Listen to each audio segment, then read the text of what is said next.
Amen. Dimane American Texas Pine Dallas New Year Namane Kuna Chibare Mimananga Maro Nya Sinai Que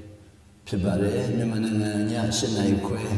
American Texas Pine Dallas New Year Namane Kuna Ima Jaro Ami Api Tachandonga Ami Pina Sadak Dwala Chimadini Shitting Yo Jaro Ami Pina Celebiro Suni Bibame Dine the town say Tachan Jaro Yola Camaro Karine Nemature Twitchung Mia Jungare Jaro the name Mananga Mashito Tumiale Tachan Rima Jaro Dilumu Life Net Natonde Nilani Jaro Pelkian Lobire Tarabaloma Shire Dinamania She die a lay die now die now dining Uyoba the Queen now we do America Canada now we do Chile by the Queen now we remember Sabiro Malaysia Singapore now Australia Korea Japan India Nine Didi and the Kuchima Natona the Pokumia Sabia Rajam did the matter to be in life. Oboya, Tanaru, no. Nilam Yamia, Sane, Pupang Pis, and Tikunyare. Dimane, Tanaru, Dita, Mandakuna, my satin of today, Dimane, satin, Yagaro, Tanumania, Pionire, Lutaria, Bajam, no, Tanaru, no. A tail, Mamin and the lay, Simbikumbo, no. Lutia, tail, Bajam in the lay. Alors, tu nous dis que au bâton de l'année, sur le Hama, d'initialement à la salle de Chimale. Takin Crido est Sapalo Yasue, a mountain machine de woe, Minhango. A lame machine de oro, Minhanao. So the Ludari at Tail Minhangusura, not the Roman Minhanam open at two Gadi Viro, 2 years alone now, who kiss a kind of job and transparency to Parano.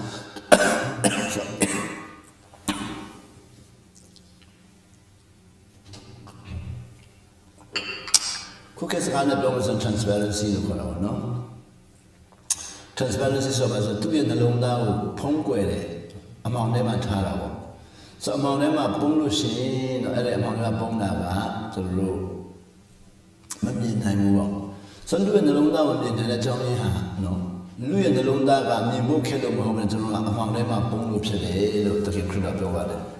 So the need the Kingdom, the Hole, Maria, Loca, Jola, Johnny. Jaro Jola Johnny, Jaro among them are Nime, Nianiro, among them are Nianiro, I will do La Wood, Picotare. Jaro among them, a little Picotara today. So a little Picotara, so about a little Picotara, a little night, Jaro, Mamina, Alomiana. Louis and the long down to among them at Halushi, the crew Mamilumiaro. Tam Alena Yolai, Colominuyan, Ella transparency to call it, Barry Mia the Lesero, Manakane, Ayari Alum Pombole. Nakane Yari Alum or Mapombo. So the nature rule Tanako Nakanchin, Mimaluna Kanchin, Nakanchin, obey, obedience. Luta, some winner, Mibaka, Nakanchimetimpira. Nakanchimetimpira. Teresa ni le Nakanchimetimpima, Mibaka. Teresa Mibaka Nakanchimetimpima.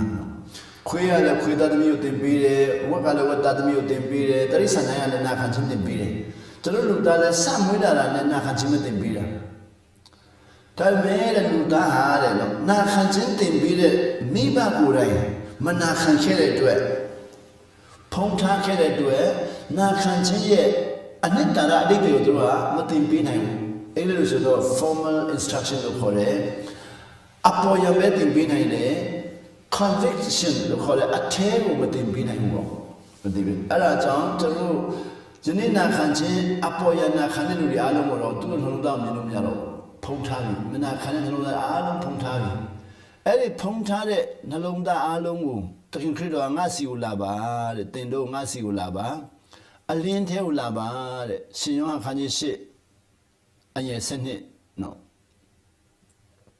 ဘာပြောတယ်လဲဆိုတော့ငါဒီအလင်းဖြစ်တယ်တင်တို့အလင်းထဲလာပါတဲ့အလင်းထဲလာတော့လူအားလုံးဟာအကုန်လုံးမြင်ရမယ်ဆိုမြင်ရတဲ့ခါမှာကျွန်တော်မနာခံတဲ့ຢာတွေအားလုံးကိုအလင်းနဲ့တည်လာရင်တကယ်ရှက်စရာကောင်းတယ်အဲ့တော့ကိုရောခွလွတ်မယ်ကျွန်တော်ရှက်စရာကောင်းသောຢာတွေအားလုံးကိုခွလွတ်မယ်အဲ့ဒါဒီနေ့ခရစ်ယာန်ကျမ်းစာမှာတော့ဂျေဇုတော်နဲ့ခွလွတ်မယ်တဲ့ဂျေဇုတော်နဲ့ကျွန်တော်ဘုရားသားစကားနဲ့ပြောမယ်ဆိုတော့ကယုဏနဲ့ခွလွတ်မယ်ဒီနေ့ဘုရားသားကြီးကိုသုံးတဲ့စကားခရစ်ယာန်သုံးတဲ့စကားနည်းနည်းလေးသုံးပုံမတူတော့ကျွန်တော်ခရစ်ယာန်ကဂျေဇုတော်လို့ပြောတယ်ဘုရားသားကယုဏလို့ပြောတော့ကျွန်တော်မတူတယ်လို့သွားထင်တာပါနော်မဟုတ်ဘူးတဲ့ကယုဏနဲ့ဂျေဇုတော်ကျွန်တော်အသုံးပုံဆရာကြီးတွေရဲ့ရေးတဲ့စာအုပ်ကြောင့်ကျွန်တော်ကဂျေဇုတော်နဲ့သွားနေတာနော်ဆရာကြီးတို့တန်ကနေပြောဂျေဇုတော်နဲ့ဘာသာပြန်ပေးတဲ့အတွက်ကြောင့်ကျွန်တော်ကဂျေဇုတော်နဲ့သွားနေတာဒါမဲ့ကျွန်တော်ဘုရားသားမိဘတွေကြတော့ကယုဏနဲ့ဘာသာပြန်သွားကြောင်းကယုဏနဲ့သွားနေတာအဲ့တော့အလင်းထဲရောက်ပြီးတော့ကျွန်တော်မနာခံတဲ့အရာတွေလိန်တဲ့အရာတွေညာတဲ့အရာတွေဖုံးတဲ့အရာတွေလူတွေမမြင်စေချင်တဲ့အရာတွေအားလုံးအမှောင်ထဲမှာထားတဲ့အရာတွေအားလုံးကိုအလင်းနဲ့ရောက်တဲ့ခါမှာအကုန်လုံးမြင်ရပြီမြင်ရတဲ့ခါမှာတဲ့ကိုတော်ကဂျေဇုတော်နဲ့ကယုဏနဲ့ခွင့်လွတ်မယ်အလင်းနဲ့ရောက်လာလို့ရှိရင်အမှောင်ထဲမှာတော့လာမခွင့်လွတ်ဘူးပေါ့အလင်းနဲ့ရောက်မှခွင့်လွတ်မှာလာတဲ့ခါကျမှခွင့်လွတ်မှာအလင်းနဲ့ရောက်ပြီးခွင့်လွတ်ပြီးတဲ့နောက်မှာဘာလို့မလဲသူက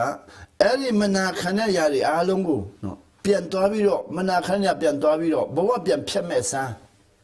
အလင်းထဲမှာဘဝတည်ဆောက်ဖို့အတွက်တမန်တရားပြီးမယ်အဲ့ဒီတမန်တရားဟာယနေ့ခရစ်ယာန်တွေကတော့တမန်တရားလို့ပြောတယ်ဒီနေ့ဘုရားတာမိဘတွေကတော့တစ္ဆာပြီးမယ်တစ္ဆာတရားတစ္ဆာရှိခိုင်းမှာပေါ့တစ္ဆာရှိလာရင်မပုံတော့မနာခံမှုဆိုရင်ပုံတယ်တစ္ဆာရှိလာရင်မပုံတော့ကျွန်တော်ကျမ်းစာထဲမှာတော့ဘာလို့ကျမ်းမှာအာဒံကိုတဲ့နော်ဖခင်ခင်အာဒံမှာဖခင်စကားမနာခံတော့ပုံတော့ဖခင်ကသူ့ကိုလိုက်ရှာတယ်တဲ့အာဒံဘယ်မှာလဲလိုက်ရှာအာဒံမှာပုံနေတယ်တဲ့ဘာဖြစ်လို့ပုံတယ်လဲမနာခံလို့ပုံတာတဲ့မနာခံလို့ပုံတာကျွန်တော်နာခံလာရင်ပုံเสียမလို့တော့ပုံเสียမလို့တဲ့ခါမှာနာခံလာတော့ကြောင့်ပုံเสียမလို့တော့တဲ့ခါမှာတွားနေပြီးတော့တစ္ဆာတရားကိုပြောပြမယ်ဘုရားသားစကားတွေဆိုခရစ်ယာန်တမန်တရားကိုပြမယ်တမန်တရားဆိုနာခံလေဘဝကကောင်းကြီးတုံးကိုတူရလေအဲ့လိုသင်ပေးမယ်ဆိုတော့ဒီနေ့မိခွန်းကလူတွေရဲ့စိတ်ကိုဘာလို့မမြင်နိုင်တယ်လဲဆိုတာကျွန်တော်တို့စိတ်မမြင်နိုင်တာမှာဘာလို့ဆိုအမှောင်ထဲမှာထားလို့တဲ့အလင်းနဲ့ထားလိုက်ရင်မြင်နိုင်တယ်ဆိုတော့မနေ့အစာဆောင်ဆူတောင်းတာနဲ့ချိတ်ဆက်ပြီးတဲ့ခါမှာဘာကြောင့်အစာဆောင်ဆူတောင်းတာလုပ်တယ်လဲလို့မေးတဲ့ခါမှာကျွန်တော်တို့ကအစာဆောင်ဆူတောင်းတဲ့ချိန်မှာကျွန်တော်တို့နှိမ်ချစွာနဲ့ဘုရားသခင်ကိုတောင်းပန်တဲ့ခါမှာအလင်းနဲ့တောက်ဖို့တအားလွယ်တယ်လင်းနဲ့တောက်တအားလွယ်မိမိရဲ့မတရားသောလုပ်ရည်လိန်ခဲတာတွေညာခဲတာတွေမနာခံခဲတာတွေမနာခံသောကြောင့်ဖြက်လန်းရှာတဲ့ဘဝတွေမနာခံသောကြောင့်လူကိုလိန်တဲ့ဘဝတွေလူကိုမလိန်ခင်မှာလိန်ဖို့ရန်စီမံကိန်းလုပ်တဲ့နေရာတွေအားလုံးနောက်ပြီးတော့ဖြက်လန်းတဲ့အောင်မြင်ခြင်းလို့သူတစ်ပါးပတ်စံကိုသွားလိန်ဖို့ကြံစီထားတဲ့ဟာတွေဖြက်လန်းတဲ့အောင်မြင်ခြင်းလို့မိမိရဲ့ဆွေမျိုးတိုင်းမှာအားလုံးပတ်စံကိုသုံးချင်တာတွေဖြက်လန်းတဲ့အောင်မြင်ခြင်းလို့နော်အစိုးရကိုလိန်တဲ့ဟာတွေဒါတွေအားလုံးဖုံးထားတယ်ဘယ်သူမှမမြင်အောင်ဖုံးထားတယ်အဲ့ဒီဖုံးထားတဲ့ဟာကျွန်တော်အခုအစာရှောင်လာတဲ့ခါမှာတန့်ရှင်းသောဝိညာဉ်တော်ကိုကြီးတောင်းတာဝိညာဉ်တော်အဲ့ဒါကိုပြောပြလာတယ်ဒါတဲ့နော်အမှောင်ထဲမှာဖြစ်နေတယ်ဒီအမှောင်ထဲဖြစ်တဲ့ဟာတနေ့နေ့လူတွေကဖော်ထုတ်လိုက်ရင်တွားပြီကျွန်တော်ကဖွင့်မယ်လူတွေကဖော်ထုတ်မယ်ယနေ့ဖွက်တော်သူတွေဟာဖွက်တဲ့ခါမှာလူတွေကဖော်ထုတ်မှာကြောက်လို့ငွေအများကြီးအကုန်ကြက်ခံပြီးတော့အသက်ပေးပြီးတော့ဖွက်နေကြအဲ့ဒါအမှောင်ထဲမှာတဲ့အခုတန်ရှင်းတော့မြင်ပြီးတော့အလင်းနဲ့ဝင်ခိုင်းပြီးတော့မဖွက်ခိုင်းတော့ဘဲနဲ့အလင်းထဲမှာကိုယ့်နောင်တက်ရပြီးတော့ကိုယ့်အလင်းနဲ့ယူလာပြီးတော့ကိုတော့ခွန့်လွတ်ပါလို့ပြောတော့မှကျေးဇူးတော်နဲ့ခွန့်လွတ်တယ်ကယူနာလည်းခွန့်လွတ်တာပေါ့ခွန့်လွတ်ပြီးမတွန်းခိုင်းပြန်မတွန်းနဲ့တော့ဒီဘက်ကိုဆက်သွားအလင်းနဲ့ဆက်သွားအလင်းနဲ့တွန်းပါလေတမန်တရားလို့ခေါ်တစ္ဆာတရားရသွားမယ်အဲ့တော့အစာရှောင်တဲ့ချိန်မှာအဲ့လိုကျွန်တော်အတွင်းပြောင်းလဲလာတယ်ကျွန်တော်ဒီနေ့တို့မိခွန်းကိုကြည့်တဲ့ခါမှာနော်အစာရှောင်ဆူတောင်းခြင်းလူတွေကဘာသာရေးလှုပ်ရှားမှုအနေနဲ့မေးတာများတယ်ဆရာအစာရှောင်ရင်းတဲ့နော်တခင်ခရစ်တော်နဲ့တွေ့မလားအစာရှောင်ရင်းတဲ့နော်ခ ခရစ်တော်နဲ့တွေ့ကျွန်တော်ခရစ်တော်နဲ့တအားတွေ့ခြင်းနဲ့အဲ့လိုမျိုးပေါ့နော်လူတွေကနော်အစာရှောင်တာတို့ဘာတာရေးလှုပ်ရှားမှုနဲ့တအားမေးလာတာပေါ့ကျွန်တော်ကပြန်ပြီးတော့ကြိုးစားပြီးတော့တည်ခံကြည့်တယ်နော်အစာရှောင်တာဟာဘာတာရေးလှုပ်ရှားမှုနဲ့မြင်တာဟာနော်ကျွန်တော်တို့ခေတ်မှာဖြစ်တာကျွန်တော်တို့ခေတ်မှာတွားမြင်တာဟိုတုန်းကကဘာဦးဆက်ခေတုန်းကလွန်ခဲ့တဲ့နှစ်ပေါင်း1000တုန်းကလွန်ခဲ့တဲ့နှစ်ပေါင်း9000တုန်းကလွန်ခဲ့တဲ့နှစ်ပေါင်း3000တုန်းကလူတွေစာရှောင်တာဟာဘာတာရေးလှုပ်ရှားမှုမဟုတ်ဘူးသူတို့ကဒုက္ခရောက်တဲ့ချိန်မှာရှောင်တာဘဝကိုနော်မကင်နိုင်တော့တဲ့ချိန်မှာဒုက္ခရောက်တဲ့ချိန်မှာနော်ပြဿနာကြုံတဲ့ချိန်မှာဆိုတော့ကျွန်တော်တို့ကျမ်းစာထဲမှာဆိုလို့ရှိရင်နော်ယောသန်အယောင်ခံရတယ်ဆိုအယောင်ခံရပြီဆိုတော့ဘာမှလုပ်နိုင်တဲ့အရာမရှိတော့ရောင်းတဲ့လူဝယ်လဲတော့ဂျုံဖြစ်သွားပြီဂျုံဖြစ်တဲ့လူဟာဘာမှမလုပ်နိုင်တော့ဆိုမလုပ်နိုင်တော့ဘာလုပ်ရမလဲအစာရှောင်ပြီးတော့ဘုရားသခင်ကိုကိုကြီးတောင်းတဲ့ခါဘုရားသခင်ပြီးတော့သူ့ကိုတခါတည်းကိုကြီးလိုက်တဲ့ခါမှာနာခံခြင်းပေးလိုက်တယ်နာခံခြင်းပေးတဲ့ခါမှာသူဂျုံဖြစ်တဲ့နေရာတိုင်းမှာမျက်နှာပွင့်နေဂျုံဖြစ်တာချင်းတူတူတောင်မှနာခံတဲ့လူကမျက်နှာပွင့်တယ်အော်ဆရာဂျုံဖြစ်တာချင်းတူတူနာခံတဲ့လူမျက်နှာပွင့်နေထောင်ကျတာချင်းတူတူနာခံတဲ့လူမျက်နှာပွင့်နေယောသကဂျုံဖြစ်တယ်မျက်နှာတအားပွင့်ပြီးတော့သူ့တခင်ကပြောလဲသူ့အိမ်မှာရှိတဲ့လုပ်ငန်းအလုံးသူ့ကိုပေးလိုက်တယ်လုတ်ပိုင်ခွင့်ပေးလိုက်တာပေါ့ထောင်ပြန်ကြတော့ထောင်ထဲမှာရှိတဲ့လုတ်ပိုင်ခွင့်အလုံးသူ့ကိုပြန်ပေးတယ်နော်ဂျုံဖြစ်တဲ့ချိန်မှာလည်းနာခံလိုက်တော့လုတ်ပိုင်ခွင့်အလုံးသူရသွားတယ်ထောင်ထဲရောက်တဲ့ခါမှာလည်းနာခံလိုက်တော့လုတ်ပိုင်ခွင့်အလုံးသူရသွားတယ်ဆိုတော့ဂျုံချင်းချင်းတော့မနာခံတဲ့လူကလုတ်ပိုင်ခွင့်ရသွားတယ်ထောင်ကျသူအချင်းချင်းတော့မနာခံလုတ်ပိုင်ခွင့်ရဆိုဒီဇွန်တဲ့ဂျုံဖြစ်တဲ့ချိန်မှာနာခံတာထောင်ကျတဲ့ချိန်မှာနာခံတာဘာသာရေးလုပ်နေတာမဟုတ်ဘူးတဲ့သူ့ဘဝကိုတည်ဆောက်နေတာသူ့ဘဝကိုတည်ဆောက်နေတာယနေ့ကျွန်တော်ကစာရှောင်စုတောင်းတာကိုဘာသာရေးလှုပ်ရှားမှုနဲ့လူတွေစဉ်းစားတဲ့ခါမှာဘဝမတည်ဆောက်ဘူးဘဝမတည်ဆောက်ဆိုတော့ဘဝတည်ဆောက်တဲ့ခါမှာဘယ်လောက်ထိတည်ဆောက်တယ်လဲဆိုတော့ရှင်မရင်နာထိရောက်နိုင်တယ်ဆိုရင်အစာရှောင်စုတောင်းဘာသာကျွန်တော်ဘာသာဖြစ်ကျွန်တော်မြင်တာဘာဖြစ်လို့မြင်တယ်လဲလို့ပြီးတဲ့ခါမှာတော့ကျွန်တော်အစာရှောင်စုတောင်းတာဟာတဲ့ဘာသာရေးလှုပ်ရှားမှုလို့မြင်တာဟာဘာလို့လဲဖျားเจ้าနေမှာကျွန်တော်ရှောင်ခိုင်းလို့ဖြစ်ပါတယ်နော်ဖျားเจ้าနေမှာရှောင်ခိုင်းတယ်အသင်းတော်တွေမှာရှောင်ခိုင်းတယ်ဖျားเจ้าမှာကားဝယ်ခြင်းအစာရှောင်စုတောင်းပြီးတော့ကားဝယ်ဖို့စုတောင်းတယ်ကျွန်တော်မြန်မာနိုင်ငံဖျားเจ้าနေမှာတို့အစာရှောင်ရင်ဘာလုပ်လဲအစာရှောင်တဲ့ကမှာစုတောင်းဖို့ရများဆိုပြီးတော့လေထရံမှာရေးထားတယ်နော် TV မရှိဘူး inverter မရှိဘူးမီးစက်မရှိဘူးမီးစက်ဝယ်ဖို့လိုတယ် inverter ဝယ်ဖို့လိုတယ်ဆိုတော့အစာရှောင်လို့စုတောင်းမဲ့ဟာကအဲ့ဒီနော်ဘာသာရေးလှုပ်ရှားမှုတဲ့တောင်းပေးနေရမယ်နော်မိမိဘဝပြောင်းလဲဖို့အတွက်နားမလဲတော့ဆိုတော့ဘာသာရေးလှုပ်ရှားတောင်းတဲ့ခါမှာမိသားစုမပြောင်းလဲလာတော့အဲ့ဒါစာရှောင်တဲ့မိသားစုမပြောင်းလဲလာတော့ဘူးစာရှောင်တဲ့လူကိုယ်တိုင်မပြောင်းလဲတော့ဘူးဆိုတော့အစာရှောင်တဲ့လူကိုယ်တိုင်နာခံခြင်းစုမခွေရတော့နာခံခြင်းမစုခုမိသားစုမစုခုဆိုအဲ့ဒီစာရှောင်များလုပ်လေဒုက္ခရောက်လေအဲ့ဒါလင်မယားပြဿနာများလေမိသားစုပြဿနာများလေဗိုက်နာလာတယ်တချို့ရပြောဆရာဦးတဲ့ကျွန်တော်စာရှောင်တယ်ဗိုက်နာတယ်အစာရှောင်လုံးလို့ဗိုက်နာတယ်ဟုတ်တယ်ဗောဘာသာရေးလှုပ်ရှားမှုလို့ရင်ဗိုက်နာတယ်ဘာသာရေးလှုပ်ရှားမှုလို့ရင်ဖျားเจ้าမလို့ရင်ဖျားเจ้าလှုပ်ရှားမှုကကျွန်တော်ဖိအားအများကြီးပေးတော့နော်လှုပ်ရှားမှုပြိုင်တယ်ဘသူကအဆက်ကဆုံးလဲဘသူကဖျားเจ้าမှာအကျိုးစားဆုံးလဲဘသူကဖျားเจ้าတက်ဆုံးလဲဘသူကဖျားเจ้าမှာဆက်ကဆုံးကျွန်တော်ပြိုင်ဆိုင်တဲ့ခါမှာဖိအားများသွားတယ် stress များသွားတော့ဖိအားများပြီးတော့မိမိအစာရှောင်တဲ့အတွင်းပြောင်းလဲဖို့အတွက်မဟုတ်တော့ဘဲနဲ့အပြင်ဖိအားဖြစ်ပြီးတော့တချို့တွေအစာရှောင်တော့ရပ်ပလိုက်အောင်မသွားတော့ဘာကြောင့်လဲဘာသာရေးလှုပ်ရှားမှုဖြစ်သွားတယ်ဘာကြောင့်ဖြစ်သွားတယ်လဲအစာပထမဆုံးရှောင်တဲ့လူတွေဟာခုနရောတက်လိုမျိုးပေါ့ဒံယေလလိုမျိုးပေါ့အစာပထမဆုံးရှောင်တဲ့လူတွေဟာတဲ့ဘာသာရေးလှုပ်ရှားမှုတက်ရှောင်တာမဟုတ်ဘူးတဲ့သူတို့ဘဝဒုက္ခဆင်းရဲအကျက်တဲနင်နာပျက်စီးထိခိုက်လို့သူတို့အစာရှောင်ဆုတောင်းတာဆိုသူတို့ဘဝနင်နာပျက်စီးထိခိုက်အမှောင်ထဲမှာရောက်လို့လိမ့်လေလှည့်ဖြားတော့ကြောင်းလားမနာခံတော့ကြောင်းလားအသီးကြီးအများကြီးရောက်တော့လို့အမှောင်ထဲရောက်နေလို့ပုံနေလို့အဲ့ဒါအစာရှောင်ဆုတောင်းတဲ့ခါမှာသူပြောင်းလဲလာပြီးတော့သူရဲ့အတွင်းတွေပြောင်းလဲလာပြီးတော့ conviction တွေအများကြီးရလာပြီးတော့တအားပြောင်းလဲလာတဲ့ခါမှာတိုးတက်လာတဲ့ခါမှာလူတွေကဟောဒီလိုတအားတိုးတက်တာပဲဘာကြောင့်လဲမသိဘူးဆိုတော့လိုက်လာတဲ့ခါမှာသူအစာရှောင်လို့ဆိုတဲ့ခါကျတော့ဒီလူတွေကလည်းအတုခိုးလာတယ်အတုခိုးလာတဲ့ခါမှာအဲ့ဒီအစာရင်ဆောင်တဲ့လူကနော်အတွေ့အကြုံများဆုံးလို့ဖြစ်သွားတော့ပေါ့ နောက်ဆောင်တဲ့လူတွေကကြောက်စိတ်နဲ့ဆောင်တဲ့လူကောင်းကြီးရချင်လို့ဆောင်တဲ့လူတာဝန်အရာဆောင်တဲ့လူအမျိုးမျိုးပေါ့မိသားစုကောင်းကြီးရချင်လို့ဆောင်တဲ့လူယောက်ျားပြောင်းလဲဖို့ဆောင်တဲ့လူငွေရဖို့ဆောင်တဲ့လူသမီးပြောင်းလဲဖို့ဆောင်တဲ့လူကောင်းကြီးရချင်လို့ဆောင်တဲ့လူဆောင်လာတဲ့ခါကျတော့သူတို့နားမလည်တော့တဲ့ခါကျတော့အဲ့ဒီအရင်ဆောင်ပြီးကောင်းကြီးရတယ်လို့သူကဆရာခန့်ပြီးတော့မေးတော့ပေါ့ဆရာကြီးကျွန်တော်အစားဆောင်တဲ့ဒုက္ခရောက်တယ်ဘယ်လိုလုပ်မလဲ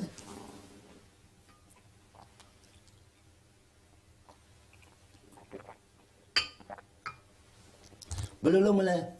ဆိုတော့အဲ့ဒီလူကဆရာကြီးဖြစ်တော့အဲ့လိုဆရာကြီးဖြစ်လာရင်းနဲ့နောက်ဆောင်တဲ့လူတွေကအစာဆောင်ခြင်းရဲ့အနှစ်သာရကိုမရတော့ဘဲနဲ့ပုံတူခိုးလာတာများလာတဲ့ခါမှာဘာတိုင်းလှုပ်ရှားမှုတွေဖြစ်သွားတယ်အဲ့ဒီအရင်ဆုံးဆောင်တဲ့လူကကောင်းဆောင်ဖြစ်သွားတယ်ကောင်းဆောင်ဖြစ်ပြီးတော့ဗာလဲသူ့ဖွဲ့စည်းတွေထောင်ပလိုက်တယ်အရင်ဆုံးဆောင်တဲ့လူကကောင်းဆောင်ဖြစ်တာဖွဲ့စည်းထောင်ပလိုက်တယ်ဘာတိုင်းလှုပ်ရှားမှုတွေဖြစ်သွားတော့ဆိုတော့နောက်ပိုင်းကျတော့နောက်ဆောင်တဲ့လူတွေကအဲ့ဒီဘာသာရေးပိုင်းကိုပဲတော့လည်းတွားပြီးတော့ဘာသာရေးအတွက်သွားဆောင်တော့တာပေါ့ဆိုတော့ဘာသာရေးလှုပ်ရှားစာအတီးပွင့်ပိုင်းမှာရင်းရိုင်သွားတာဖြစ်ပါတယ်တကယ်တမ်းဆိုရင်အစအနရဲ့အရင်မြစ်ကလူတိုင်းဒုက္ခရောက်ရင်ဆောင်လို့ရပြီဘာသာရေးဆိုတဲ့ဟာလည်းမစားပဲနဲ့နော်ဘုရားဘာသာခရစ်ယာန်နဲ့မစားပဲနဲ့ဒုက္ခရောက်ရင်ဆောင်လို့ရပြီဆောင်တဲ့ခါမှာသူတို့ဒုက္ခရောက်တဲ့ချိန်မှာကယ်နိုင်မဲ့သူကိုစကားပြောလို့ရတယ်အခုဆိုပါတော့တို့ခရစ်ယာန်တွေကတခင်ခရစ်တော်နဲ့စကားပြောလို့ရတယ်အသက်ရှင်တာကိုထာဝရအသက်ရှင်တာကို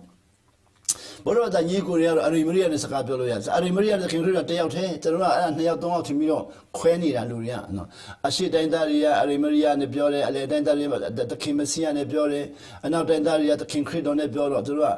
နာမည်ကွာနေတာဒါပေမဲ့သူအခေတ္တရှင်တပါးတယ်နောက်ဆုံးတော့ဖျား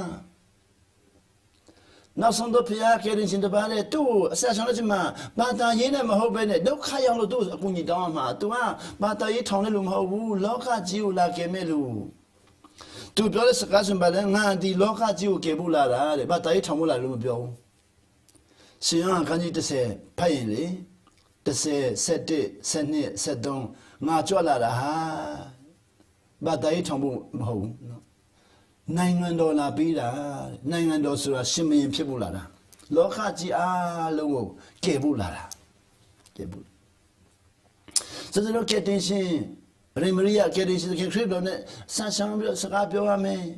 ပြောတဲ့အခါမှာခုခေတ်အလုံးသိပြီလေတယ်လီဖုန်းရှိတယ်လေတယ်လီဖုန်းလို့ပေါ့စကားပြောရမယ်စကားပြောတဲ့အခါမှာဆောင်ပြီး1ရက်2ရက်3ရက်ဆောင်လာတဲ့အခါကျစကားပြောလာတဲ့အခါမှာတဖြည်းဖြည်းနဲ့သဘောပေါက်လာအောင်တဘောပေါက်လာတော့တချို့သောသူတွေကအဲ့အစားဆောင်တာမရက်ချင်တော့ဘူးနော်ဘာဖြစ်လဲတအားတဘောပေါက်လာတဲ့ခါမှာစက်တိုက်ရှောင်းရင်နဲ့တဘောပေါက်ချက်တော့ယနေ့ကျွန်တော်တိတော့လေယုံကြည်သူတွေပြောမှာနော်ဒီခရိယန်ဘာသာရေးဖြစ်တော့တာကိုဘာသာရေးဖြစ်တော့ကျွန်တော်ယုံကြည်သူတွေလို့ပြောရတယ်အဲ့ဒါယုံကြည်သူဆိုတာယုံကြည်မှန်းတော့ကျွန်တော်မသိဘူးလေနော်တချို့တွေကခရစ်တော်ယုံကြည်တယ်တဲ့တချို့တွေကဘာသာရေးယုံတယ်တဲ့နော်ယနေ့ယုံကြည်သူတွေကဘာပြောတယ်လဲဆိုတော့ဆရာကျွန်တော်ဆာဆောင်လာတဲ့တန်းခက်တယ်တဲ့တခါဆောင်ပြီးပြီတဲ့ဆိုကျွန်တော်ပြန်မေးတယ်ဘယ်နည်းဆောင်တယ်လဲလို့ပြောတရက်ဆောင်တယ်တဲ့ဘယ်တော့လွန်ခဲ့တဲ့73နှစ်တုန်းက73နှစ်တော့ဘာမှဆောင်တော့ဘူးလားမဆောင်တော့ဘာလို့ဆိုတအားခက်လုံးလို့တဲ့အိုးဟုတ်ပြီစတဲ့ချိန်မှာအခက်ဆုံးအဲ့အခက်ဆုံးမှာရပ်ပလိုက်တော့ရှစ်တော်လို့မရတော့ဘူးလေအဲ့တော့မျက်ဆောင်လွယ်လာမလားလွယ်လာတာဗောဘယ်နည်းဆောင်မလွယ်မလဲအဲ့ဒါအတွေ့အကြုံနဲ့ဆိုင်တယ်တွေ့ကြုံနဲ့ဆိုင်တယ်စံလူတွေကရှောင်းရင်းနဲ့တဘောပေါက်လာပြီးတော့ကျွန်တော်ဆက်ခုအစာဆောင်ဆူတောင်းတဲ့တဘောပေါက်လာတယ်အများကြီးတဘောပေါက်လာတယ်အများကြီးတဘောပေါက်လာပြီးတော့လွန်ခဲ့တဲ့နှစ်ပေါင်း30လောက်တုန်းက40လောက်တုန်းကကျွန်တော်တို့တက်တူတက်ခဲတုန်းကပေါ့လွန်ခဲ့တဲ့နှစ်ပေါင်း40လောက်တက်တူတက်ခဲတုန်းကတခုခုလှုပ်ချင်းတော့မလွယ်ဘူးမလွယ်တော့လှုပ်ချင်းနဲ့မလွယ်တော့ဖြက်လန်းရတယ်ဘယ်လိုလုပ်ကောင်းမလဲဖြက်လန်းရပြီးတော့ဖြက်လန်းရပြရတယ်လိမ့်နေများတော့မလုပ်ချင်တော့ဒီလိုတခုရောက်ချင်းနဲ့ပန်းနဲ့ရောက်ချင်းနဲ့နီလန်းရတော့ဖြက်လန်းနေအများကြီးတွေ့တော့လှုပ်လို့မဆိုရင်မတရားမှုတွေများတော့ထောင်ကြမယ်လိမ့်ရမလဲဆိုတော့မလုပ်ချင်တော့ဘူးစတဲ့လို့မလုပ်ချင်တော့တဲ့ခါရပ်ပလိုက်အောင်အဲ့ဒါလမ်းရှိတယ်အလေးနဲ့တွားလို့ရတယ်ကျွန်တော်အမှောင်နဲ့တွားဖို့တွေ့တော့အမှောင်ကိုမကြိုက်တော့မလုပ်တော့ဘူးအခုကျတော့ပန်းနိုင်ရှိတယ်班人到不远，阿忙的你们下楼，里年的下来，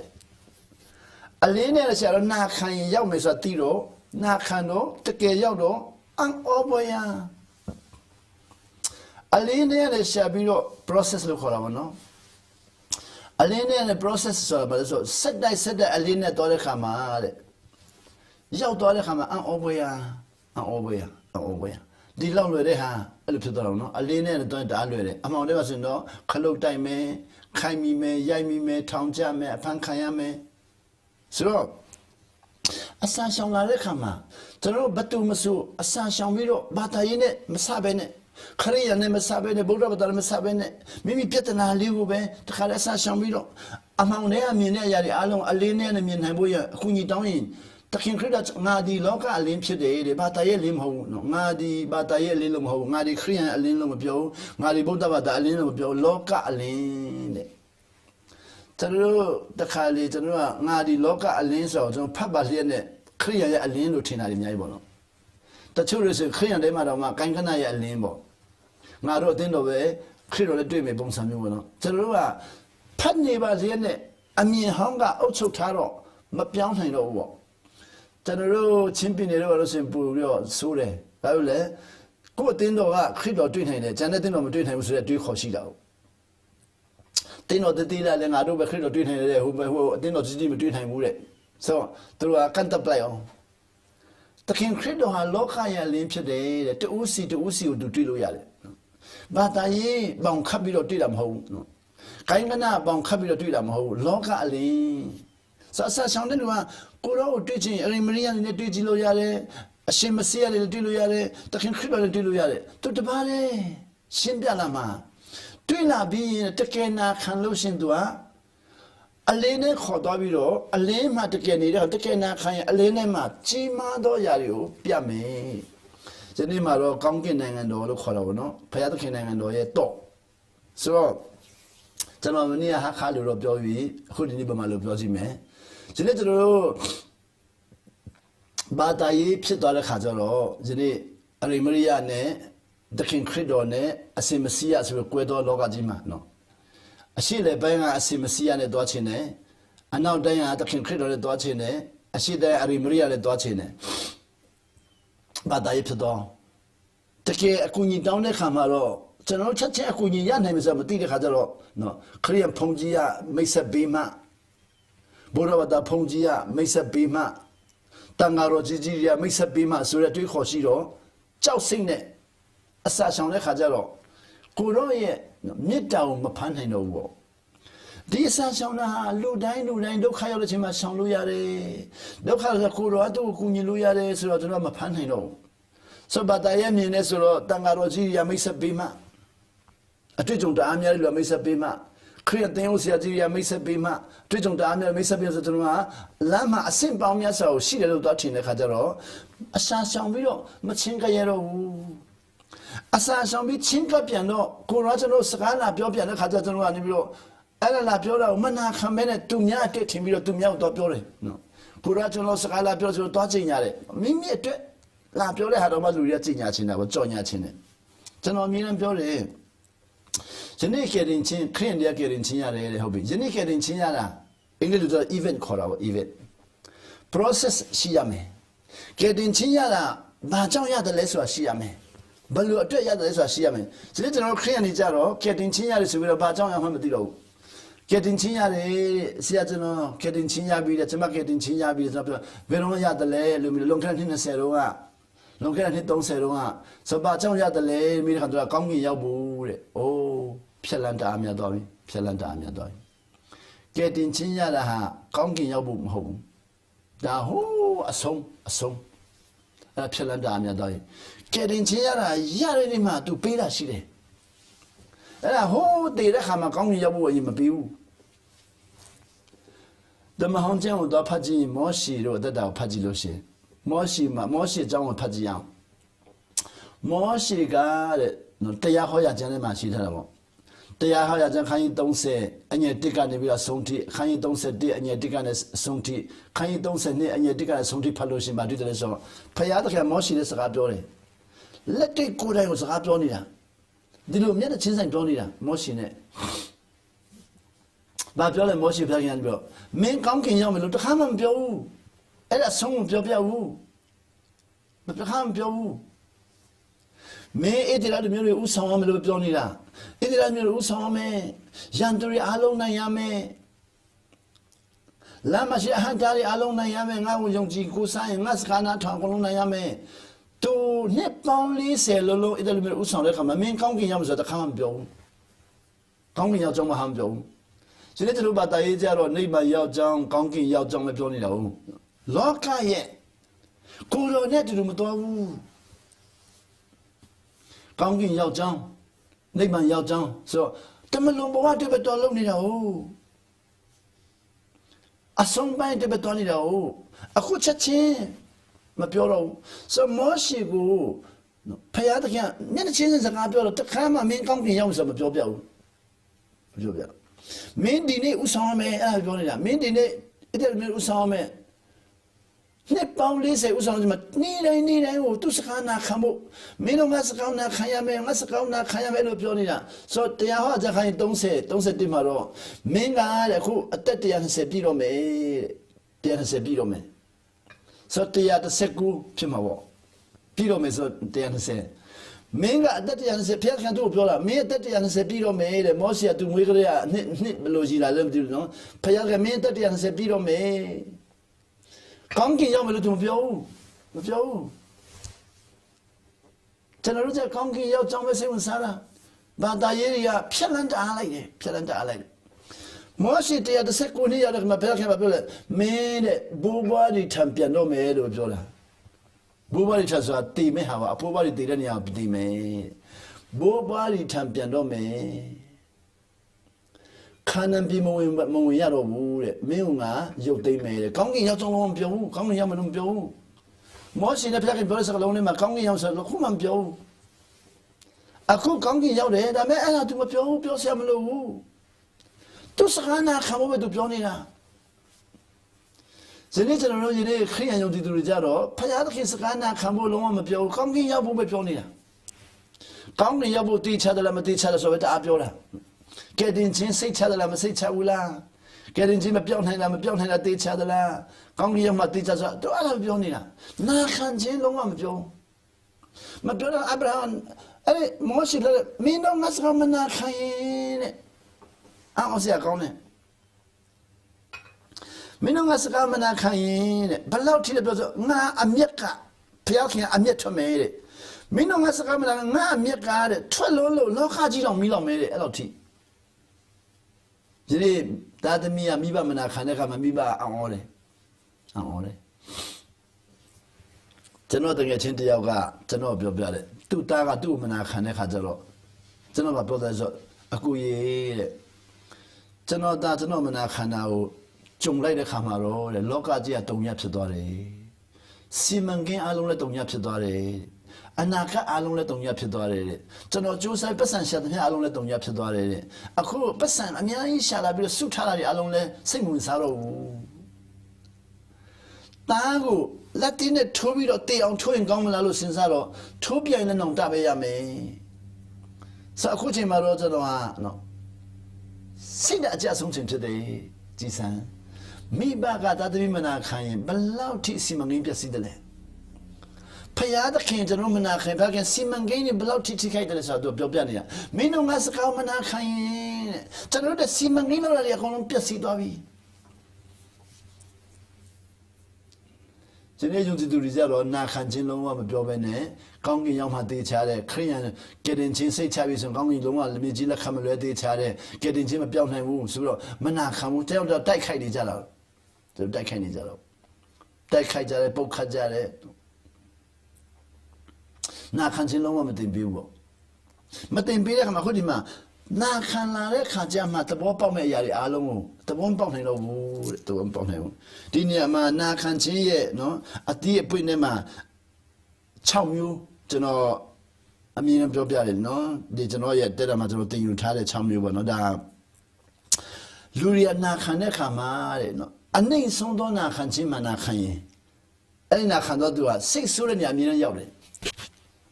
နည်းနည်းလေးနာခံတာနဲ့စိတ်ဆိုးပြီ A piece of out on a caname, a miss out on a caname, Subito, say Subi. But John Lelu Milacamatuna Cantina, Ya Yili, Ya Yilina Camilo, Ya Yilina Camise Subi, Elo Yajina Cantin, Louis, 6 Suri, El 6 Sura of Chile, a little turn to me, Sandabia Biame, that came. To know Yeroma, Ereniari, a mean yoke, to know a mean and 6 Suri. What that you in the 6 Suri? What that you do, the Amon Donovan? Babula, amiga, to know what that come of you, no, what that was Sane, so a meal not coming, what that was how.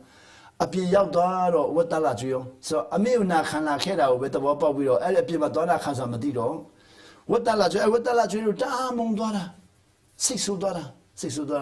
So now can't a meal not can allow with the wapa widow, a pin not comes at the one pound deal. Now can't influence the core, now can't nepe majedi.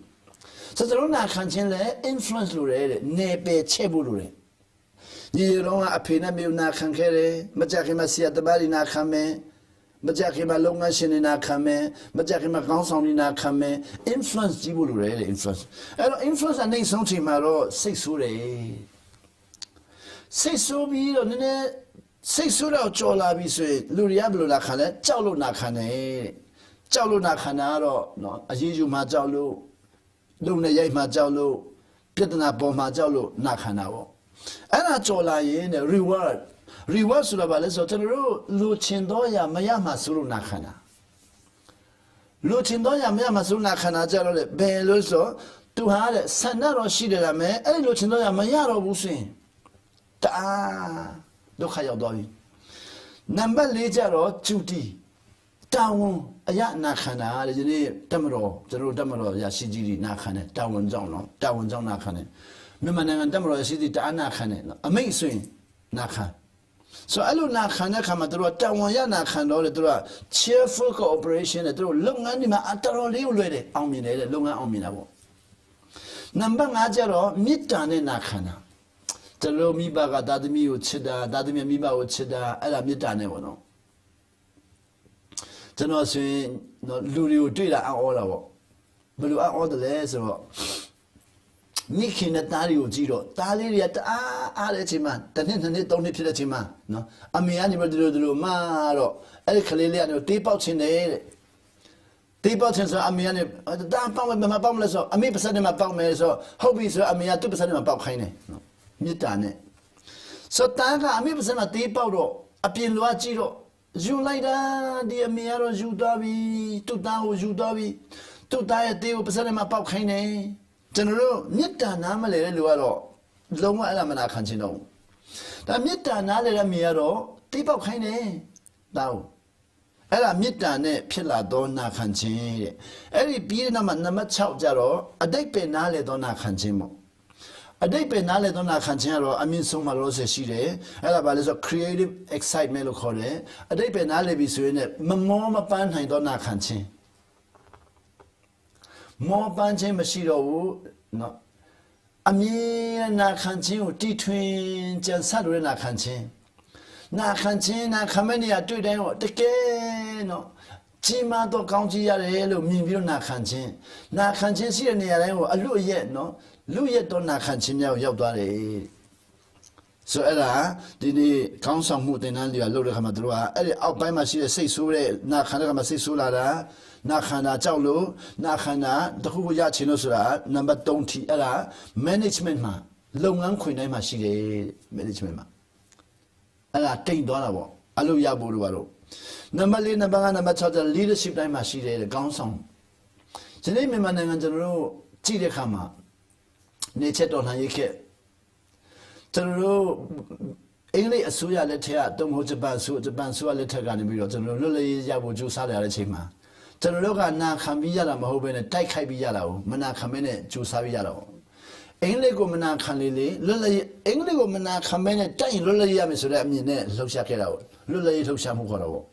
Some men took the Mia Gonson Alunga. Numa Gonson Tangaro Jimia, Nanga Gonson Jimia, Alonha, Englico Mana Kamene, Time, Anamalole Yamelo, you know. Mahadamaga Nijaro, Dilumaho, Matai Bene, Lula Yame, Elumin Kado. Some men boom to Jawano, some men Nangai Gonson, Alonga, Elio, Tabiro, Lula Yame, Tine, Lula Shalavo. Share kama take taibiro take lula take yala le kama ali lula yala le kansong dai ha na khan chin long wa nam le ro so tro the ma kansong yue lo me so yin long wa ma na khan chin lo tro tai khai la khe de no sei motive sei yin ne tai khai la khe de attitude sei ni sei tha ne tai khai la khe de no paradigm jaw tai khai da be tro na le bi ro na khan chin na ma le ro Ero, Lola Yiji Abale, Nippon Kunse, Matain him with a long matain now. Taro Tangwa says Shima Tonda Sandapian Biale, Tanurule take to Zonda Biakano. Taro take to Zonda Sandabial Alonga, Na Cantilonga Namaleo. Sandapia yet or two. A swa pimmy yet or two, no. La Pace and any man and had tired or two. A swa mao, Nilan Boss shy or two, and check it out. Check it. Taro check it. Hello. Nine Charlie to be Philippine, outdoors to Philippine, outdoor Korea in the daughter widow. Korea, yet no Mila de Kama. Korea makes it no Mila. Tenor to Ness Camilla, no? Baleso, Tenor man and Darcy and the other do of Yale. Camilla Korea, the Achenda, the do of Yale. Total of a bullet, Mahobule, Mahobu. Miman and Chanda, Korea Sierra. Mahobu, Mimania Sire, Korea Chandare. Tuale, Mahobu, Mimania Chandare, Korea Sire. Tanu Yena Kazaro, Tuilare, Batula so, Mimania had a Tongwa Chause, Laudonga, Ashama Chanda someone Banhane. Sit down Ashama Chanda so. Korea is Mimania on Kuni Kere, Tongwa Lise and Asema Kuni Kere. Tanu Korea Han. Tassie Kera. Eh, I don't know home haba. General Cool, General Tassie Dobby, come here to Achendazo. And about on the details don't be it. General Matu, a Sua Macondo, Jello. A Sua Macondo, brother had Mahobu, come here, Manakan load. So. Macondo Sua Baluna, Kanuya Malay, little two piano, a Sua Macondo Baluti the lady to know. I swear I'm going to be the lady. To not tea more. The man I swear I'm going to tea. Kamyamana can look Macon to Dorade, not hanging gone about it. I swear I swear I have. Na Kame, Na Kansi Rabe, county the day. Dining and I'm a sua she did. Tell Korea lady. I swear I'm going to Throw Nanga yet the Marapak Chong Hibo. The Marapak Chong Hido was swing. Suamana Kanu Damiare, Pak Chong Manakanda, General Jet Anna Cane, Nakaneluri Along County Adora. Elima, clean yet Nakan some Piamis with the Trizolo, Malule, Jansa Dore, Nakamalu Bolo. Then see a Conde Macondo, Ajima Sinsane, Mimi, Nakamu Sinsa. Che, Jansa Matiji Jota. Jota ha, Faroba in Gomacom Sinsau. Sit to G Gomacom Sinsau. Sit to Disney Gomacom Sinsau. Do not come over Sinsara. Jota ha, sit to G Manilonga, sit to Disney Gomacom Roma Sinsau. Do not come over. Sit to G Gomacom, do not come over. Town Jada Kamale, Town who Gomacom to Basinsa, do not come over. Faroba in Yoda, Faroba in Gomacom to Basinsa, do not come over. Nakanekama. Anna can so not do her. Faroba in the tail of the day. 2 years Salema, Genoa Faroba ye pack him to Dobby, Jesus. A 10 year Lua, a 10 year will pack him to Dora. Genoa in Amaleke with Jansa Pado. The Northern Jansa long packet on Amaleke, a Kuma Jansa Sapada. No man and take the dead of Jansa Priable, no. Communist Saudi Paquere, no. Dolhaye Saudi Paquere, Manakane, the Lini Paquere, Manakane, the Boja will go Lemanakamuju Sare. But a lawyer saw a pure name as always in Zara. No. Pure was in Zara.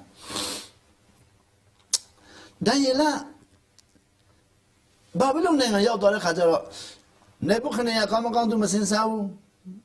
ဘယ်လိုရှိရကောင်းမကောင်းသူမစင်စားဘူးစာရစ်ဘင်းကောင်းမကောင်းသူမစင်စားဘူးဒါရုဖင်ကောင်းမကောင်းသူမစင်စားဘူးရှင်မင်းလေးခုစလုံးကောင်းမကောင်းသူမစင်သူနာခံဖို့ပဲသူစင်စားတာတဲ့သူနာခံတဲ့ခါမှာသူတို့အထက်ကိုမြင်နေရောက်တယ်ဆိုတော့ယနေ့ကိုရီးယားကျွန်တော်တို့ကတဲ့ကျွန်တော်ဘယင်ကောင်းမကောင်းစိတ်မဝင်စားဘူးတဲ့ဖယားသခင်ကနာခံမဆိုနာခံတယ်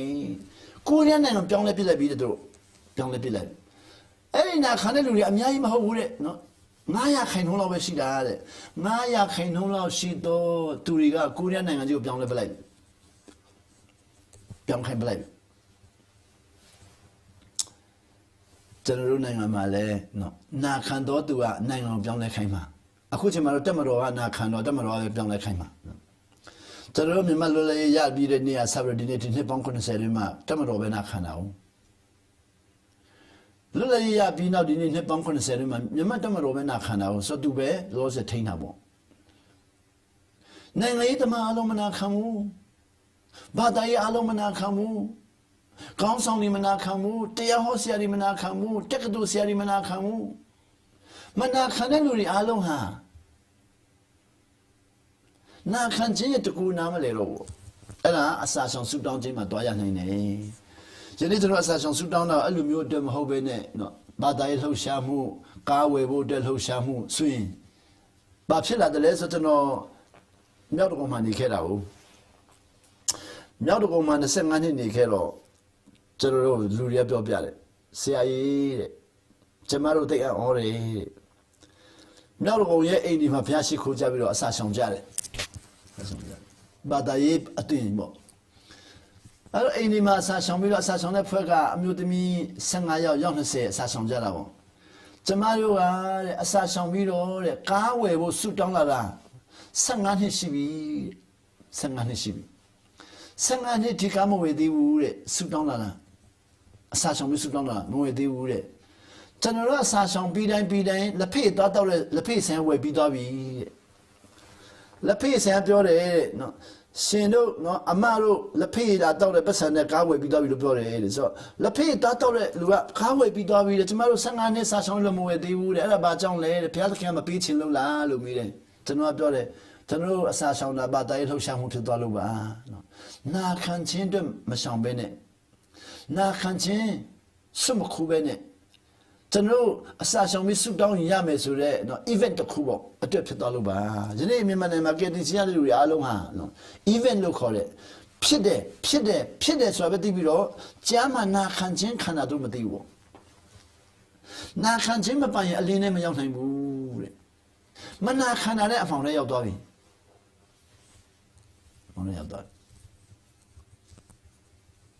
တခါကျတော့ကလေးမျိုးရောက်တော့ကလေးမျိုးလူကကျတော့ဆူတောင်းလာခံတယ်ဆရာဆူတောင်းပေးပါတဲ့။ဘာတောင်းပေးရမလဲဆိုတော့ကျမရဲ့မောင်ထောင်ကြတယ်တဲ့ဒါနော်ထောင်ကနေမြင်လို့ဆူတောင်းပေးပါတဲ့။ကျွန်တော်ကဘာဖြစ်လို့ကြတာတော့မူရစီဝါရောင်းလို့ခမရဲ့မောင်ကနော်ကဲတင်ချင်းမရဘူးလားပြောတော့ကဲတင်ချင်းရတာကြာလာပြီတဲ့တကယ်ဆက်ကတဲ့လူတဲ့တကယ်ဆက်ကတဲ့လူအဲ့ဒါဘာဖြစ်လို့မူရစီဝါရောင်းတာတော့ဖယားเจ้าစောက်ချင်လို့ရောင်းတာတဲ့။အိုးအော်ဆရာကဲတင်ချင်းရပြီးတဲ့လူဟာအလင်းထဲမှာမနေမဲနဲ့အမောင်ထဲမှာသွားပြီးတော့ဖယားเจ้าဆောက်ဖို့အမောင်ထဲမှာပတ်စံသွားရှာတယ်ဆိုတော့တခင်ခရစ်တော်ကအမောင်ထဲကပတ်စံကိုသူကကျွန်တော်သုံးဖို့ရန်ဘယ်တော့မှအားမပေးဘူးဘာဖြစ်လို့လဲအဲ့ဒီအမောင်ထဲမှာနေတဲ့လူဒုက္ခရောက်မယ်သူကပစ္စည်းဥစ္စာငွေသိန်းပေါင်းများစွာတဲ့လူတယောက်ပို့ပြီးတော့စိတ်ဝင်စားတာလူပိုစိတ်ဝင်စားတာအဲ့လူနော်အမောင်ထဲမှာမနေစေချင်ဘူးဖယားเจ้าဆောက်ဖို့မွေးစေဝါရောင်းနေအော်ဆရာတခင်ခရစ်တော်ကကျွန်တော်တို့ဖယားเจ้าဆောက်ဖို့ရမဟုတ်ဘူးကျွန်တော်တို့နာခံပြီးလောကကြီးကိုပြောင်းလဲခိုင်းဖို့ကျွန်တော်တို့နာခံပြီးလောကကြီးကိုပြောင်းလဲနာခံရင်မဖြစ်နိုင်တဲ့ဘာမှမရှိဘူးအခုဖယားเจ้าဆောက်ဖို့အတွက်မနာခံလိုက်တော့အစိုးရကထောင်ချလိုက်ပြီမွေးစီဝါဘသူကစားမလဲလူသားရစားမှာလူတရားအတက်ကိုသွားဖြစ်တာဘလောက်တနာစရာကောင်းလဲကျွန်တော်တို့ကဖယားเจ้าဆောက်ဖို့မွေးစီဝါရောင်းတဲ့လူလည်းရှိတယ် Aosia. Namalero, Chalabalero. Among them are many, among them are Shilu, a leo get no day, getting Chinsura, among there a leo get no day.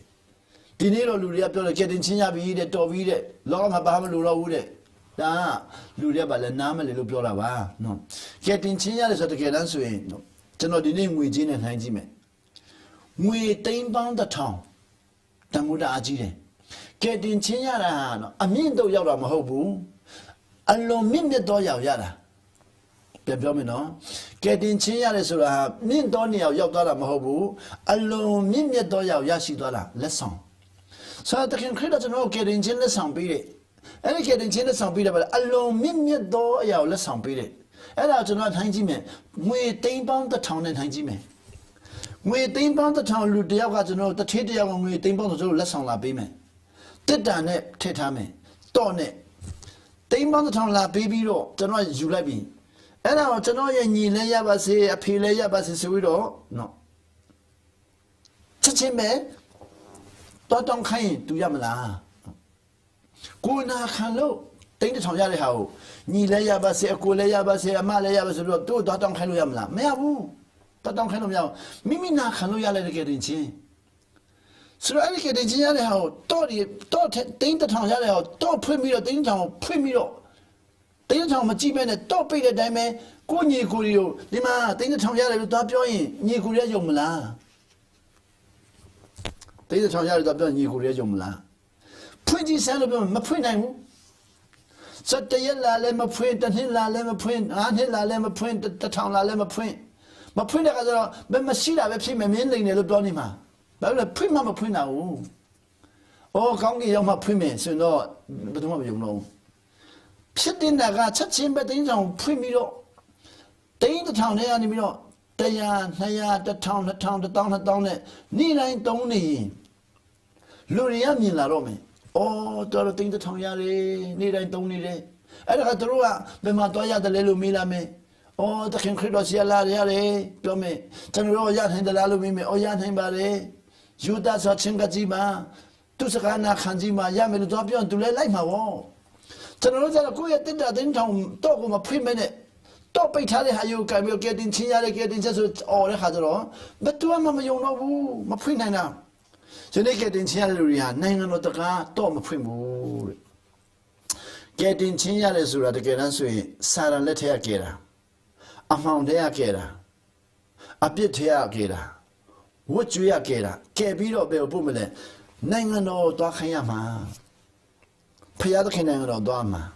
Aline or Dama. What dream a sheet in the Aldama? Dancing on the Aldama. Matuabu. Matua has a kid in China, get in China, Maguya, the town of Prince Hazaro, Atema, we below Shimamadi, the town yard at the town of Johnny, the care, my print you. Printy by Labio, my print him. Balloon print, Manaka Manakano. So Manakano, my print him. Print like Hajama. So Nangan the Gama print him. Nangan the Gama print line. Jine Nangan the Gama print and let him a Mita Nepire. Think the town so win it. Mita a bee, Kunlo Chin a bee, Lincha Chin a bee, Piama Chin a bee, three letter Hazaro, Amelie, and Oboya, Domlome, Dom,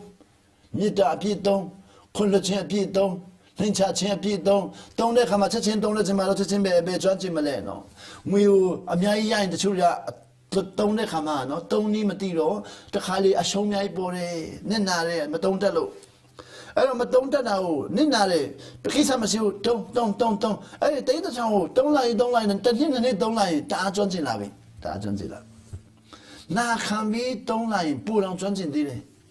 Mana can be don't know the mule. Na can be don't lie, pull on Johnson Adile. So then I don't put your corona, come to meet that don't lie. Dancing on the good don't lie, Kulla Chin don't lie. The PP at the Bopola. I don't have a Luria, me, oh, take Luchin like that. Come here at Alucine, Janos, Numananga Mabo, Chin or $1 command, Champion or $1 command, for Champion $1 command. Say, well, ye, so don't be bad, okay, but my don't be Malays, or could my don't be what do tell it, Dana Hane. Do tell me the Janoshima, လက်နဲ့တောင်းပြပါတောင်းပြရမလဲဆိုဆရာဥပအောင်ရဲ့ကောင်းကြီးနှစ်ဆတောင်းပြပါဟိုးကျွန်တော်နှစ်ပေါင်းများစွာနာခံလာလို့ရတဲ့တက်တာကြီးကိုသူတို့ကမနာခံမနဲ့ရတော့မယ်ခဏလေးတူထောင်နေရတော့မယ်ဆိုတော့ဟုတ်ကဲ့တောင်းပြပါမယ်တောင်းပြီးတယ်တောင်းပြီးနောက်နှစ်ပြန်သွားတဲ့ခါမှာပြန်တွေ့တော့ကောင်းကြီးနှစ်ဆရပြီလားမရဘူးတဲ့ဖခင်ကမပေးဘူးတဲ့ဘာကြောင့်မရဘူးလို့ထင်တယ်လဲဆိုဒါဖခင်ဆရာဥပကောင်းမှမတောင်းပေးတာဖြစ်တယ်လို့တောင်းပေးတာဟုတ်တယ်အေးဟုတ်ပြီနော်ကျွန်တော်တို့ကနာခံခြင်းနဲ့တော်မဲ့ဟာကိုခဏလေးလူထောက်ပြီးရမယ်လို့ထင်တာပေါ့ကဲတင်ချင်းနဲ့ရမယ်ထင်တာပေါ့ကဲတင်ချင်းဆိုတာ event ကိုတော့ကျွန်တော်တို့စာချုပ်အစ်လုပ်ပြီးတာလွတ်လပ်ရေးရတာနဲ့တူတယ်ကဲတင်ချင်းလွတ်လပ်ရေးရတာနော်ကျွန်တော်တို့ကတော့ကဲတင်ချင်းလို့ပြောတာပေါ့လွတ်လပ်ရေးရတာပေါ့လွတ်လပ်ရေးရပြီးတဲ့နောက်မှာနာခံခြင်းအပြည့်နဲ့တော်ဖို့လိုသေးတယ်မြန်မာလွတ်လပ်ရေးရတာဟာအောင်ဆရာကောင်းတယ်နော်အသက်ပြီးတော့ရခဲ့တာကောင်းဆောင်ကြီးတဲ့အသက်ပြီးတော့ရခဲ့တာမဲ့လွတ်လပ်ရေးရပြီးတော့ပို့ဆိုးသွားတယ်ဒါလည်းမနာခံလို့လွတ်လပ်ရေးမရခင်တုန်းကထက်လွတ်လပ်ရေးရပြီးတော့မှနန်းနန်းအခြေအနေတအားဆိုးသွားတယ်ဘာလို့မနာခံလို့မနာခံတော့အခြေအနေတအားဆိုးသွားတယ်ဆိုတဲ့နေ့အစာဆောင်ဆူတောင်းခြင်းဘာသာရေးလှုပ်ရှားမှုလို့လူတွေမြင်တယ်တကယ်တမ်းဆိုလူတိုင်းအတွက်ဒုက္ခရောက်တဲ့လူတိုင်းအတွက်ဒုက္ခမရောက်တဲ့လူကတော့နော်အေးငါဒုက္ခမရောက်ဘူးဆိုရင်တော့သူဘယ်လိုလုပ်မှတော့လုပ်လို့မရတော့ဘူးဒီနေ့လို့ COVID-19 မှာတော့အစာဆောင်ဆူတောင်းခြင်းလူတိုင်းအတွက်အခုတကယ်ချမ်းသာတဲ့လူကလည်း COVID ကိုကြောက်တယ်တကယ်ချမ်းသာလို့ COVID-19 ကိုကြောက်တယ်တကယ်ပတ်စံရှိတဲ့လူကလည်း COVID-19 ကိုကြောက်တယ်ဘိုးချုပ်ကြီးကလည်းကြောက်တယ်တမရကလည်းကြောက်တယ်စင်ရသားလည်းကြောက်လူတိုင်းကကြောက်နေတယ်အခုလူမျိုးမှာအစာဆောင်ဆူတောင်းခြင်းတအားလိုအပ်တာဘာသာရေးလှုပ်ရှားမှုမဟုတ်ဘူးအခုလူချိန်မှာစာဆောင်ဆူတောင်းခြင်းတအားရေးကြည့်တာအဲ့ဒါဘာသာရေးလှုပ်ရှားမှုမဟုတ်ဘူးမိမိအသက်ရှင်ဖို့အတွက်တခင်ခရစ်တော်ငါဒီအသက်ဖြစ်တယ်အသက်ရှင်ဖို့အတွက်ငါဒီလမ်းခရီးဖြစ်တယ်လမ်းတွေ့ဖို့အတွက်ငါဒီတစ္ဆာတရားဖြစ်တယ်တစ္ဆာရှိဖို့အတွက်ကျွန်တော်တအားလိုအပ်တာလူတွေဟာအဲ့လိုမမြင်နိုင်ဘူးတဲ့အဲ့ဒါကြောင့်ကျွန်တော်တို့ဆရာယနေ့ Facebook ကိုကြည့်ရင်စိတ်ညစ်တယ်တယောက်ကတစ်မျိုး Facebook မရှိရင်ကောင်းမှာတဲ့ကျွန်တော်တို့ကအပြင်ကလာတော့ຢာတွေကိုမရှိရင်ကောင်းမယ်လို့ထင်တာတဲ့တကယ်တမ်းဆိုရင်မရှိလို့မရဘူးသူရှိနေပြီလေကျွန်တော်တို့ကအပြင်ကိုသွားထိနိုင်တဲ့အင်အားမရှိဘူးတဲ့အထဲကိုပဲထိလို့ရတယ်ဒီမှာပြောကြည့်မယ်နော်တင်တို့ဒီတဲ့အပြင်ကိုသွားထိဖို့ကြိုးစားရင်တဲ့လွတ်လပ်ခွင့်ကိုလုံးကုန်သွားပြီတဲ့လွတ်လပ်ခွင့်မရှိတော့မိမိအထဲကိုထိဖို့ကြိုးစားရင်လွတ်လပ်ခွင့်ပြရတယ်လွတ်လပ်ရေးအစစ်ဆိုတာကဲတင်ချင်းစစ်ဆိုတာအထဲလွတ်လပ်ရေးအစစ်ဆိုတာအထဲလွတ်လပ်ရေးမိမိကိုမိမိပြင်နိုင်တာဟာလွတ်လပ်ရေးအစစ်သူများသွားပြင်ချင်တာဟာလွတ်လပ်ရေးအတုကဲတင်ချင်းစစ်ဆိုတာမိမိကိုမိမိပြင်တာကဲတင်ချင်းစစ်သူများသွားပြင်ချင်တာကဲတင်ချင်းအတုကျွန်တော်ကတော့ကဲတင်ချင်းရတဲ့လူတွေအကုန်လုံးအကျင့်ကောင်းတယ်ဆရာကြီးဒီနေ့ကဲတင်ချင်းရတဲ့လူကကြည့်တာမကောင်းဘူးတဲ့ကဲတင်ချင်းရတဲ့လူတွေတယောက်မှမကောင်းဘူးတဲ့ဒီကဲတင်ချင်းအတုပဲတဲ့ဟုတ်တယ်ကဲတင်ချင်းရတယ်ဆိုတာနော်မနာခံရင်တော့လူတွေကအတိတ်ပဲမတည်နိုင်တော့ဘူးမတည်နိုင်ကိုမတည်နိုင်တော့ဘူးကိုတိတ်ထောင်ထည့်ရတဲ့တစ်တာကြီးကိုမဖွင့်မဲနဲ့တိတ်ထောင်ရှိတယ်လို့အမြဲတမ်းထင်ရင်တကယ်မရှိရင်ကောဘယ်တော့ကြောက်စရာကောင်းမလဲဖွင့်ရမှာပေါ့မဖွင့်ဘူးဆိုရင်တကယ်မရှိရင်ကောအလင်ခံရရင်ကောဘယ်တော့ကြောက်စရာကောင်းလဲဆိုတော့ကျွန်တော်တို့ယနေ့တင်ဒီအပြင်ကလာတော့ Facebook ဒီ COVID-19 နဲ့လူတွေပြောတဲ့အတန်တွေအားလုံးကိုတွားပြင်ဖို့ကြိုးစားရင်မိမိလွတ်လပ်ရေးအားလုံးပျက်စီးသွားပြီတဲ့မလွတ်လပ်တော့ဘူးပေါ့လွတ်လပ်ရေးအစစ်ကမိမိအတွင်းကိုပြင်တာလွတ်လပ်ရေးအစစ်ဘာလို့ရမလဲခွင့်လွတ်ပေးရမယ်အားလုံးကြည့်ပြီးခွင့်လွတ်ပေးလိုက်ရင်လွတ်လပ်သွားပြီခွင့်လွတ်ပေးရမယ်လွတ်လပ်စွာခွင့်လွတ်ပေးရမယ်လွတ်လပ်စွာနားလည်ပေးရမယ်လွတ်လပ်စွာလက်ခံပေးမယ်ဆိုရင်လွတ်လပ်ရေးပြရသွားပြီဘာနောက်ရှင်းမှမရှိအောင်ဆိုကျွန်တော်တို့ကြတော့ကျွန်တော်တို့အတွင်းကိုပြင်ပြီးတော့အမြင်ကိုပြင်ပြီးတော့ကိုယ့်ရဲ့နော်ဒေါက်ထင်ကိုမပြင်ဘဲနဲ့သူများဒေါက်ထင်ကိုတော့ပြင်ချင်တယ်တချို့တို့တွေကကျွန်တော်ရဲ့ဒေါက်ထင်ကိုလုံးဝမပြင်ချင်ဘူးသူများဒေါက်ထင်ကိုတော့ပြင်ချင်တာဆိုတော့ကိုယ့်ရဲ့ဒေါက်ထင်မပြင်သူများဒေါက်ထင်တော့ပြင်ချင်တဲ့ခါကျတော့ရံဖြစ်တော့တာပေါ့မင်းတို့ဒေါက်ထင်မှားတယ် ငါတို့ထင်မှလည်းမင်းတို့ထင်မှားတယ်ကျွန်တော်ကိုယ်တော့ထင်မပြင်းမဲ့သူများတော့ထင်သွားပြင်ချင်းအမြင်နဲ့သူများကိုမှားတယ်လို့မြင်တာပေါ့မိမိရဲ့အမြင်ကိုမပြင်းမဲ့သူများမြင်သွားပြင်သူများအားလုံးမှားတယ်လို့ထင်တာပေါ့မိမိရဲ့စိတ်ရင်းကိုမပြင်းမဲ့သူများစိတ်ရင်းကိုသွားပြင်ချင်းလွတ်လပ်ရေးအကုန်လုံးရှုံးသွားပြီတကယ်လွတ်လပ်ခြင်းအစစ်ကမိမိအထင်ပြင်နာလွတ်လပ်ခြင်းအစစ်ဖြစ်တယ်ထို့ကြောင့်တဲ့တခင်ခရစ်တော်ပြောတယ်တင်တို့ဒီတဲ့လွတ်လွတ်လပ်လပ်ရယူပြီးတော့လွတ်လွတ်လပ်လပ်ပေးပါလူတွေကပြောလာတဲ့ doctrine တွေအားလုံးကိုလွတ်လပ်စွာယူပြီးတော့လွတ်လပ်စွာပဲပြန်ပေးပါခွလွတ်လိုက်ပေါ့လက်ခံပေးလိုက်ပေါ့သူတို့လည်းကျမ်းစာတွေကကောင်းကောင်းဖတ်ပြီးတော့သူတို့ကပြောလာတာလေယနေ့ခိုင်ကနာအားလုံးရဲ့ doctrine တွေအားလုံးကကျမ်းစာတွေကယူတာဘယ်သူမှလိမ်ညာပြီးယူတာမဟုတ်ဘူးစ조사ပြီးအသက်ပေးပြီးတော့ယူထားတာနော်ဘယ်ခိုင်ကနာရဲ့ doctrine မဆိုလေအလကားရတာဘာမှမရှိဘူးသူတို့လည်းအသက်ပေးပြီးတော့ရှာထားတာ doctrine တိုင်းဟာနော်ကောင်းဆောင်တွေစ조사ပြီးတော့အသက်ပေးပြီးတော့ရှာထားတာနော်သူတို့လိမ်ညာပြီးတော့ရှာထားတာမဟုတ်ဘူးနော်ဘဝရင်းပြီးတော့ရှာထားတာနာခံပြီးရှာထားတာကျွန်တော်တို့ doctrine လဲအဲ့လိုပဲဘဝရင်းပြီးတော့ကျွန်တော်တို့လည်းထိမ့်သိမ့်လာခဲ့တာဆိုတော့သူ့ doctrine လဲဘဝရင်းပြီးထိမ့်သိမ့်လာတယ်ဆိုတော့တူနဲ့တူလွတ်လပ်စွာလက်ခံပြီးတော့လွတ်လပ်စွာပြန်ပေးပါအဲ့လိုပြန်ပေးလို့ရှိရင်ဘာဖြစ်လာမလဲဒီမှာပြောကြည့်မယ်နော်ကျွန်တော်လွတ်လပ်စွာလက်ခံပြီးလွတ်လပ်စွာပေးရင်တဲ့